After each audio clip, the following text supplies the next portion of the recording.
Bonjour et bienvenue à tous dans cette troisième vidéo sur notre jeu en Python qui va bientôt s'étoffer un petit peu puisque on va commencer à faire apparaître un joueur. Pour l'instant on a juste une fenêtre avec un fond, c'est un peu triste, donc on va vite avancer pour donc créer notre joueur. Donc pour créer notre joueur, je vous propose de créer un nouveau fichier. Donc on va se placer sur le répertoire donc racine de notre projet, donc qui est space A, et je vais venir faire donc fichier avec le clic droit de la souris, new et Pythonfile. Et cette fois on va créer un joueur, donc je vais l'appeler player. Donc ici on aura aussi besoin de la librairie Pygame, donc pas de souci, j'importe Pygame. Et c'est là où ça va devenir un petit peu quelque chose d'intéressant d'un point de vue programmation, puisqu'on va devoir créer une classe. Alors ça sert à quoi une classe? Ça sert à créer une instance d'un objet. Et cet objet que je vais vouloir créer, c'est l'objet joueur en fait. Donc cette classe va permettre de créer l'objet joueur. Donc on va prévoir déjà ce qu'il faut à l'intérieur de cette classe, et quand le joueur va être créé, il y aura déjà tout à l'intérieur. Donc simplement, comme notre joueur, ça va être une image qui va se déplacer évidemment sur l'écran, eh bien il va falloir tout de suite intégrer une notion des classes qui est un petit peu particulière, c'est la notion d'héritage. Alors si vous voulez en savoir plus là-dessus, eh bien je vous conseillerais peut-être de mettre le nez dans la documentation Python, où je connais des vidéos dans lesquelles vous pourriez en apprendre plus sur les classes et sur l'héritage entre les classes. Ici on va juste l'utiliser, je vais pas expliquer plus que ça ce qu'est la classe et l'héritage. Alors, voici comment on crée une classe. Il suffit de taper en fait classe, d'accord, et lui donner un nom. Donc les classes, généralement, on les note avec une majuscule. Donc voilà pourquoi j'ai noté player avec une majuscule. Et tout de suite, je vais vous parler donc de l'héritage. Cette classe, en fait, elle va avoir besoin de tous les paramètres de ce qu'on appelle un sprite, et vous savez que peut-être qu'en programmation et quand on programme des jeux, tout ce qui est sprite permet les déplacements et les mouvements. Donc c'est pour ça que je vais lui faire hériter donc de la classe sprite de Pygame. Donc il faut que j'aille chercher dans Pygame .sprite sprite avec une majuscule cette fois. Attention, faut pas se tromper parce qu'autrement si vous mettez pas la majuscule au deuxième sprite, ça va pas fonctionner. 2 points. Et là, on va pouvoir commencer à définir notre classe. Alors pour définir notre classe, on commence toujours par une fonction d'initiation de la classe en faisant def 2 barres en bas, et là on vous propose tout de suite init.self. Donc ça va définir l'initiation de notre classe, et il faut tout de suite lui expliquer qu'elle va hériter donc d'une super classe. Ici ma super classe c'est sprite, donc je vais lui dire super .init. Donc ici, c'est-à-dire que j'initie à l'initiation de player la classe sprite. Donc il y aura tous les paramètres de sprite dans la classe player.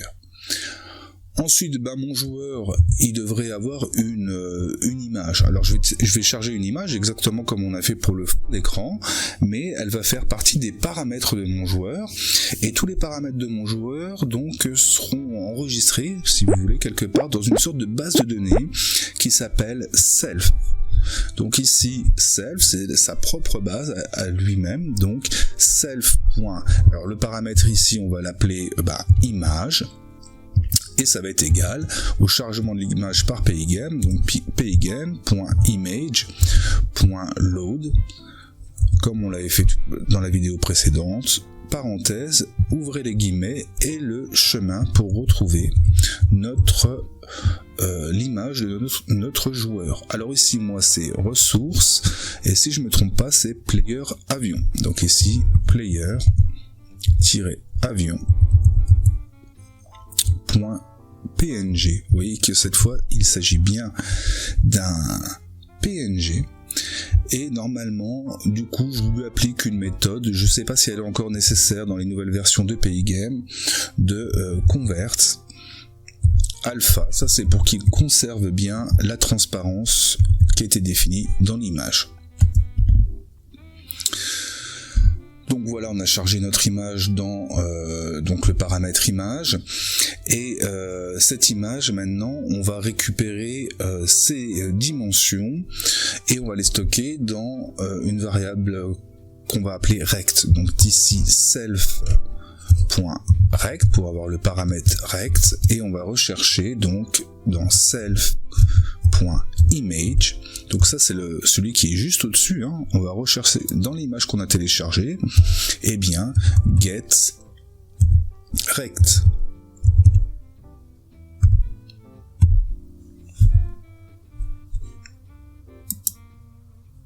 Et voilà, on a donc la position, on a récupéré donc la taille de notre image qui va nous servir un petit peu par la suite, et je vais lui rajouter deux paramètres tout de suite. Donc un self.rect.x en fait qui va être sa position en x, et un self.rect.y qui va être sa position en y. On en a fini pour l'instant au niveau des paramètres de notre joueur. On rajoutera évidemment des paramètres et des compétences à notre joueur. Ici pour l'instant moi je veux juste l'afficher, donc avec ça j'ai assez pour l'afficher. C'est-à-dire qu'on peut retourner maintenant dans main.py, et ici on va après avoir blité donc le fond d'écran, et bien par dessus on va cette fois faire un screen blit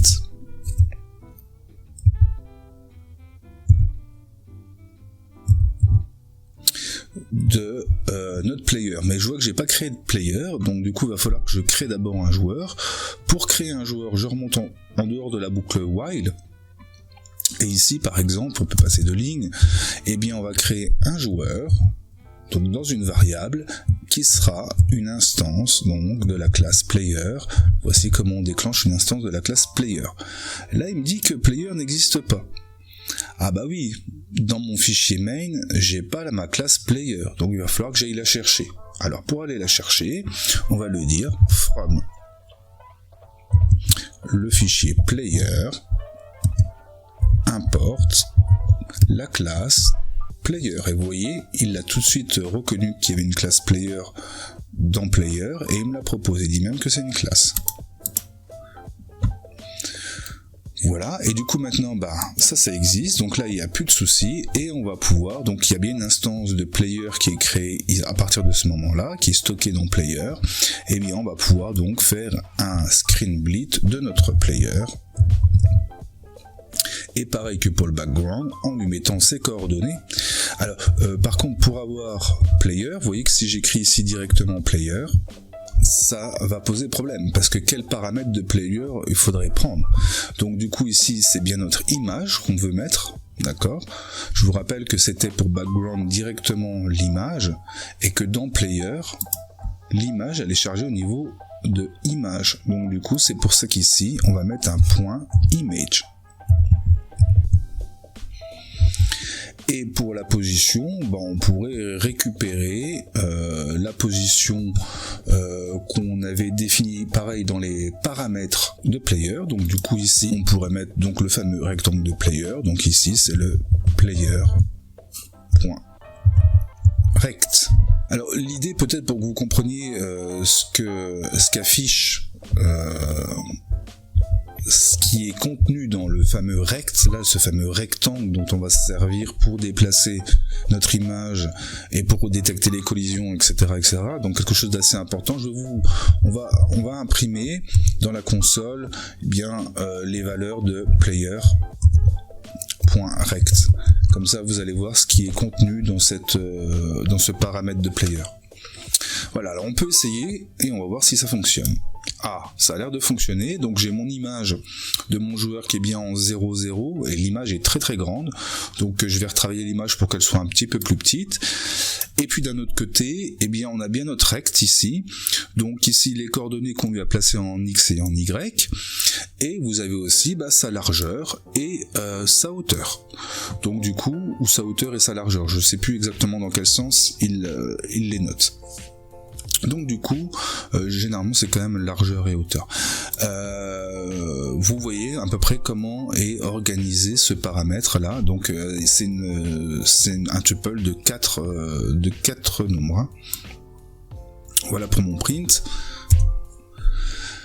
Donc ici, il n'y a pas de souci à part mon image qui est trop grande. Alors ce qu'on va faire, ce que j'ai déjà fait, moi, c'est que j'avais préparé une deuxième image un peu mieux, qui correspond déjà un petit peu mieux. Donc c'est tout simplement la numéro 2, donc je vais remplacer par 2.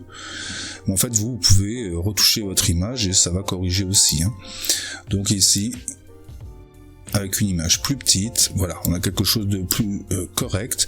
Et maintenant, je vais venir m'amuser à placer au centre et en bas mon vaisseau. Donc pour le placer au centre et en bas, et ben déjà pour le placer en bas, allez, la fenêtre fait 600, donc je vais le mettre à 500, on va regarder ce que ça donne.